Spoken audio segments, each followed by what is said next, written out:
성경의 아주 짧은 기절입니다. 근데 이 짧은 기절 안에 복음의 핵심이 다 담겨져 있습니다.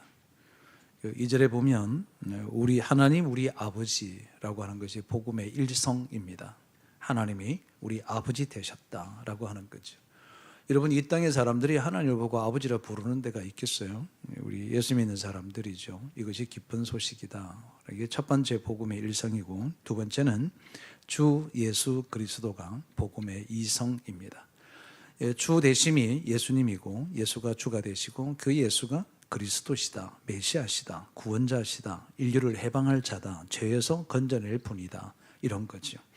성경은 그래서 1.1핵도 버릴 것이 참 없다, 이런 생각을 갖습니다. 이 복음의 핵심입니다. 복음이 뭐냐 물으면 하나님이 우리 아버지 되셨다, 예수님이 우리의 주이고 메시아시고 그리스도시다, 이것을 이제 고백하는 것이 이제 복음의 고백이라고 하죠. 신앙의 고백이다, 이럽니다. 저는 초등학교 5학년 때 한문이라는 과목이 있었습니다. 그래서 한문을 공부하기 위해서는 깍두기 노트를 사서 거기다 한자 한자 이렇게 써는 시절이 있었습니다. 돌아가신 저희 아버님이 한문을 굉장히 좋아하시고 잘 쓰시고 굉장히 많이 아십니다. 그래서 저는 한문 공부를 저희 아버님에게 배웠습니다. 제 깍두기 노트에 제일 첫 번째 한문을 가르쳐 주셨는데 그것이 바로 제 이름 석자입니다. 저는 김의 김가이고 성인 성자를 쓰고 진압할 진을 씁니다. 저는 이것이 어릴 때 무슨 뜻인지 무슨 의미인지 이름이 뭐가 중요한지 그냥 불려지니까 불려지는 줄 알았습니다. 그리고 대학을 들어가서 이제 공부를 하다 보니까 한문을 간간히 자주 접하는 학과를 들어가서 공부하게 되어졌습니다. 그래서 제 이름을 다시 한번 그게 이 의미가 무엇인지를 찾아보니까 뜻이 그랬던 거죠. 성인처럼 성자처럼 자기를 다스리며 사는 자, 이렇게 살았으면 좋겠다라고 하는 게 저희 아버님의 마음속에 있었던 모양입니다. 그래서 제가 그렇게 성진이라고 하는 이름을 주신 거죠. 여러분들도 아마 저와 동일하게 여러분의 선조들 부친들로부터 여러분의 이름이 장명되어질 때는 아마도 부모님들이 여러분이 어떤 인생을 살았으면 좋겠다라고 하는 생각을 갖고 이름을 그렇게 지었을 거라고 생각합니다. 그렇겠죠. 그래서 그 이름을 해석해 보면 참 좋은 해석들이 너무나도 많다는 거죠. 그와 동일하게 성경에도 보면 이름들이 많이 거론됩니다. 그 거론되는 이름들마다 면밀히 살펴보면 그 이름에는 그 이름의 해석이 있었고 그 해석대로 인생을 살아가는 모양이 되었고 그들의 삶 자체가 그 이름을 결정하였습니다.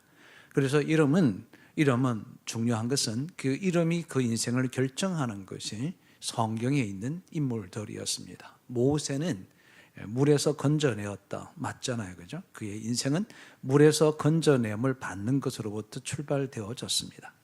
예수님은, 예수라는 그 단어의 이름의 뜻은 구원할 자라는 뜻입니다. 그래서 예수님께서는 구원할 자가 되셨습니다. 히브리어로는 여러분 출애굽기에 나오는 여호수아라고 하는 게 있는데 이게 예수와 우리의 예수, 건전된다, 구원자, 이런 뜻이 있습니다. 그래서 구약 성경은 또 신약 성경에 나오는 모든 인물들의 이름들은 그 사람의 인생이었고 그의 삶이었다라고 하는 거죠. 우리는 어떻든 저와 여러분 모두는 다 각기의 이름을 갖고서 살아가고 있다가 예수님을 만납니다. 예수님을 만나면 이제 하나님의 자녀가 됩니다. 하나님의 자녀들에게는 동일한 이름이 주어졌는데 그것이 그리스도인이라고 하는 이름이 주어졌습니다. 예수를 믿는 사람, 예수님을 신앙의 주로 고백하고 메시아로 그리스도로 고백하고 하나님을 아버지라 부르는 사람들은 모두가 다 그리스도인입니다. 그런데 이 그리스도의 이름의 뜻이 뭐냐면 나는 죽고 예수님만 존재한다, 내가 그 안에서 살아가고 있다, 이런 뜻이 그리스도인입니다. 나는 없고 예수님이 존재한다, 예수님만 산다, 나는 그 믿음을 가지고 살아간다는 것이 갈라디아서 2장 20절에 기록한 말씀입니다. 내가 그리스도와 함께 십자가에 못 박혀 죽었나니 이렇게 기록되어 있습니다. 내가 죽었다, 없다는 얘기죠. 그러니까 그리스도인의 진정한 이름은 뜻은 내가 없다. 오직 예수만 존재한다라고 하는 겁니다. 여기까지는 우리 성도들이 대부분 알고 있습니다. 그런데 오늘 이 말씀을 묵상하다가 에베소서를 큐티하는 가운데 오래전에 큐티하면서 그리스도인들을 지칭하는 그리스도인의 이름의 뜻이 기록되어 있는 것을 묵상하게 되어졌습니다. 그것을 함께 좀 나누어 가려고 합니다. 그리스도인의 이름이 무엇이 있는가? 첫 번째 오늘 본문에 보니까 하나님의 뜻으로 사는 자라고 되어 있습니다. 하나님의 뜻으로 말미암아, 하나님의 뜻을 말미암아라고 기록합니다. 사도 바울이 인생을 어떻게 살았냐 하면 자기의 생각과 자기의 지식과 경험으로 살아왔는데 예수님을 만났습니다. 예수님을 만난 이후부터는 자기의 지식, 학식으로 하나님을 섬기거나 바라보는 것이 아니었고 율법으로 해석한 것이 아니었고 전적으로 하나님의 뜻으로 살았다는 거죠. 그리스도인은 하나님의 뜻을 찾고 하나님의 뜻대로 살아가는 자를 그리스도인이라고 합니다. 그래서 그리스도인의 첫 번째 이름은 하나님의 뜻대로 사는 자. 내 생각으로 사는 것이 아닙니다. 내 지식으로 사는 게 아니고 이랬으면 좋겠다는 바람으로 사는 것도 아닙니다. 우리가 가지고 있는 이 세상에서의 지식을 가지고도 살아가는 것이 아니고 내가 많은 경험을 했던 것으로서 살아가지 않습니다. 그리스도인은, 예수를 믿는 사람은 하나님의 뜻으로 살아가는 것입니다. 그래서 하나님의 뜻을 이해해야 하는 것입니다. 하나님의 뜻이 무엇인지를 상고해야 합니다. 하나님의 뜻이 무엇인지를 알아가야 하는 겁니다. 그래서 우리는 말씀을 귀를 기울입니다. 하나님의 뜻이 말씀에 있기 때문에 그렇습니다. 하나님의 뜻대로 사는 자, 내 생각을 내려놓고 내 경험을 내려놓고 내 지식을 내려놓고 곰곰이 생각한들 이 세상을 살아갈 수 있는 힘이 나오지 않습니다. 하나님께로부터 옵니다. 그래서 우리는 하나님의 뜻을 이해하고 하나님의 뜻을 찾으며 하나님의 뜻대로 살아가는 사람이 그리스도인입니다. 두 번째는 그리스도인의 또 다른 이름이 성경은 이렇게 기록되어 있습니다. 하나님의 뜻으로 말미암아 그리스도 예수의 사도가 된 바울은 이렇게 기록합니다. 자, 바울이 뭐라고 얘기해? 자기를 보고 사도가 되었다. 자기는 사도가 되었다는 것이죠. 여러분, 우리는 성경에서 기록돼서 읽으니까 그냥 바울이 사도가 된 거지, 이 당시에 바울이 사도가 된 것에 사도성이 있느냐 없느냐는 굉장히 중요한 문제였습니다. 왜냐하면 사도행전까지 있었던 사도는 유일하게 지칭이 되는 사람은 예수님의 12 제자에게만 사도라고 칭했습니다. 사도 베드로, 사도 요한 그랬지 그 외의 사람들을 사도라 부르지 않았습니다. 그런데 바울이 예수님을 한참 뒤에 만났습니다. 핍박하던 사람이었고 스데반의 죽음의 순교를 현장에 아주 주도했던 사람 중에 하나였고 이 열정이 얼마나 심했던지 이제 그 한 뜨거운 태양빛이 내려지는 정오에 불타는 날씨 가운데도 그리스도인들을 잡아다 결박하기 위해서 가는 중에 다메섹 도상에서 예수를 만난 사람입니다. 그러므로 얘는 예수의 제자도, 실질적인 제자도 아니었고 사도행전에서 사도들이 임명되었던 사도들도 아니었습니다. 그런데 스스로 사도라고 칭합니다. 논란이 되어졌습니다. 논란할 것이 아무것도 없는 것은 사도라는 단어의 뜻입니다. 이제 바울이 예수를 만났습니다. 예수님을 만났습니다. 구원을 받았습니다. 소명도 받았습니다. 사명도 받았습니다. 그리고 나서 자기 스스로를 사도라고 했습니다. 왜 그랬을까? 사도라는 뜻은 대신 보냄을 받은 자라는 뜻입니다. 대신 보냄을 받았다는 인식을 하게 된 거죠. 깨달은 거예요. 하나님께로부터, 주께로부터 대신 보냄을 받았다. 주님께서 성천하시고 난 뒤에 못다 이루신 일들을 자기에게 주셨다. 그래서 자기는 내가 이 땅에 하다 보니까 태어난 것이 아니라 하나님께서 이 땅에 나를 보내셨다는 것을 깨달은 거예요. 놀라운 깨달음입니다. 그래서 자칭 스스로 사도가 된 나 바울은 이렇게 기록하는. 그런데 어떻게 사도가 됐다고요? 하나님의 뜻으로. 오늘 저와 여러분이 이 땅에 살아가는 것은 무엇 때문에? 여러분, 내가 태어나고 싶어서 태어났을까? 아니라는 거죠. 하나님의 뜻에 따라 여러분의 사도로 부르심을 받아 이 땅에 태어나셨다. 이것을 고백하는 것이 신앙의 고백인 거죠. 그래서 사도로 보냄을 받았다는 거죠. 그래서 그냥 대충 이렇게 살아갈 수가 없다는 거죠. 사도로 부름을 받았으니까. 오늘도 강구, 지난주도 강구, 그지난주도 강구. 제가 우리 교회에 와서 지금 2개월이 지나면서 끊임없이 강구에 나오는 것 중에 하나가 있습니다. 여러분 함께 해 주십시오. 우리 새가족위원회, 양육위원회, 안내위원회 우리가 함께 하려고 합니다. 강구 계속합니다. 안타깝다고 생각합니다. 왜 그럴까요? 우리는 다 하나님께로부터 보냄을 받은 자인데 이렇게 어떻게 강구를 계속해서 해도 채워지지가 않는 저 빈칸들에 대한 슬픔이 우리에게 있지 않습니까? 우리는 주께로부터 대신 보냄을 받았고 우리는 거저 우리가 얻었던 구원의 은혜로 구원을 받았던 저와 여러분인데 어떻게 강구해야 하나님 앞에 우리 자신을 드릴 수 있을까라고 하는 생각을 조심스럽게 할 수밖에 없다는 것입니다. 사도는 내가 대신 보냄을 받았다라고 하는 인식을 갖는 그리스도인의 또 다른 이름입니다. 그러므로 누구에게 부탁을 하지 않아도 여러분 스스로가 하나님 앞에 보냄받은 자로서 내가 하나님 앞에 무엇을 해야 될 것인가를 곰곰이 생각하며 하나님의 뜻을 물으십시오.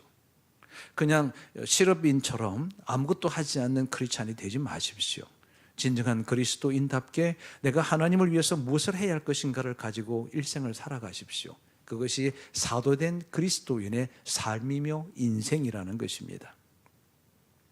세 번째 말씀에 그리스도의 또 다른 이름을 성경에 이렇게 기록하고 있는 것을 묵상했습니다. 세 번째는 성도라는 것입니다.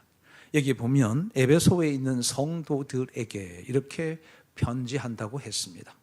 그래서 저와 여러분의 이름이 그리스도인의 또 다른 이름은 성도라는 것이죠. 여러분, 저는 오늘도 여러분에게 우리 인사할 때도 또 봉독할 때도 제가 우리 성도 여러분 이렇게 했습니다. 제게는 여러분이 교인으로 보이지 않고 신자로 보이지 않습니다. 우리 교회 안에는 세 그룹이 있습니다. 교인의 그룹이 있고 신자의 그룹이 있고 성도의 그룹이 있습니다. 이게 다르다는 거죠. 기독교인, 그렇게 교인이라고 하죠. 불교를 다니는 사람 보고 신자라고 얘기합니다. 기독교인, 이 교인의 뜻은 뭐냐면 등록카드에 여러분의 이름을 쓰고 주소도 쓰고 내가 청지기 교회의 교인입니다. 입적카드, 등록카드가 기록되어 있는 사람을 보고 우리는 교인이라고 얘기합니다. 이 교인들의 특성은 교회가 어떤 일을 해가거나 함께하고자 호소하고 해도 도무지 움직이지가 않는 사람들입니다. 이 사람들은 그냥 교인입니다. 교인이죠. 불교에도 교를 믿는 사람들, 그죠? 천주교를 믿는 사람들, 이렇게 하는 것 중에 하나라고 하는 거죠. 신자는 뭐냐면 말 그대로 믿는 자라는 뜻입니다. 하나님을 믿습니다. 천지를 지으신 하나님이 나의 아버지심을 믿습니다. 예수님이 나의 주 되시며 그리스도인 것을 믿습니다. 이 믿음을 갖는 거죠. 그런데 여러분, 기독교인들을 보고 신자라 그러기도 하지만 가장 많이 불리워지는 게 누구냐면 불교를 다니고 있는, 절간을 다니고 있는 사람들을 보고 우리는 불교 신자라고 얘기합니다. 왜 그랬을까? 여러분, 불교인들을 만나보면 이렇게 얘기하는 것을 제가 어릴 때 들어본 적이 없습니다. 나는 부처의 영광을 위해서 살아간다. 나는 절의 융성한 발전과 부흥을 위해서 나는 존재한다. 이런 얘기를 고백한 사람이 아무도 없었습니다. 그들은 그저 복받고 싶어 했습니다. 자기의 유익성을 얻기 위해서 절간에 가서 빌고 불공을 드리고 그럽니다. 순전히 자기의 해탈을 위해서, 심지어는 해탈하는 것도 자기 자신을 위해서, 내가 복받는 것도 나를 위해서 합니다. 그래서 신자란 뜻이 뭐냐면 나를 위해서 믿음을 갖는 사람을 보고 신자라 그럽니다. 내가 은혜를 받고자 하고 내가 하나님의 축복을 받고자 하고 이것만 위해서 존재하는 자를 보고 신자라 그러죠.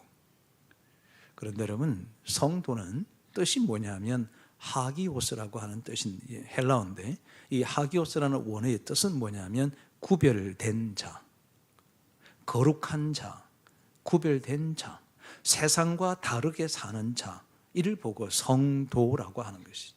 여러분은 교인이 되고 싶으세요? 신자가 되고 싶으세요? 성도가 되고 싶으세요? 여러분은 교인입니까? 신자입니까? 성도입니까? 제가 볼 땐 여러분 모두가 성도처럼 보입니다. 아멘. 아멘 하기 민망할 것 같아서 제가 대신 해드리려고 합니다. 우리는 성도여야 한다는 거죠. 생각이 다릅니다. 말하는 것이 다릅니다. 행동이 다릅니다. 힘들어도 하나님께 기쁨이 됩니다. 내 속에서 고난과 고통과 좌절과 번민이 가득하지만 내 안에 감사가 있습니다. 그러므로 쉬지 말고 기도하고 범사에 감사하라, 항상 기뻐하라 하셨습니다. 그래서 기쁜 겁니다.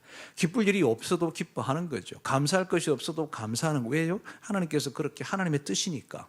하나님의 뜻이 어디에 있어요? 성경에 있습니다. 성경에서 우리에게 얘기하기를 그분의 뜻이 뭐냐면 너희가 고난을 받고 핍박을 받고 순교를 당하는 그 직전에도 감사하고 항상 기뻐하라. 어떤 상황이 주어지더라도 항상 범사에 감사할 뿐 아니라 쉬지 말고 기도하라. 하나님을 경배하고 하나님을 예배하고 하나님을 영화롭게 하라.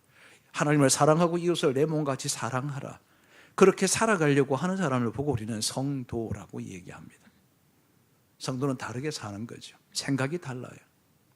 마음 씀씀이가 달라요. 행동하는 것이 달라요. 말하는 것이 달라요. 그것을 보고 우리는 성도요 그리스도인이라고 하는 것입니다. 네 번째, 오늘 본문에 보니까 그리고 에베소에 있는 성도들과 그리스도 예수 안에 있는 신실한 자들에게, 신실한 자가, 그리스도인이 이름이 뭐냐면 신실하다는 거죠. 여러분, 세상에 살아가는 사람들 가운데 많은 사람들이 있습니다. 예수 믿는 사람과 그렇지 않은 사람 간의 경격한 차이가 뭐냐라고 저는 차이가 뭘까요? 물으면 신실하다는 거죠. 믿을 수 있다는 것입니다. 신뢰가 간다는 거죠. 그에게는 뭐가 있어요? 신령한 열매, 성령의 열매가 맺혀 있더라는 거죠. 온유와 충성과 자비와 양성과 절제가 오래 참음이 그의 속에 있더라는 거죠. 뭔가 다르더라는 거죠. 성도로서 다르더라는 거죠. 신실함이 있는 거예요. 믿음의 열매가 있다는 거죠. 겸손을 배웠습니다. 온유한 자입니다. 긍휼을 베풉니다. 사랑이 풍성합니다. 그런 자를 보고 신실하다고 하죠. 우리는 성실한 자를 봅니다. 성실한 것이 무엇입니까? 내가 하고 있는 그 삶에 대해서 정말 죽게 하듯이 하라. 성경은 그렇게 기록합니다. 하나님의 뜻은 뭐냐면 상사들아 부하를 사랑하되 종처럼 부리지 말라. 그렇게 얘기합니다. 그들을 사랑하라 그랬습니다.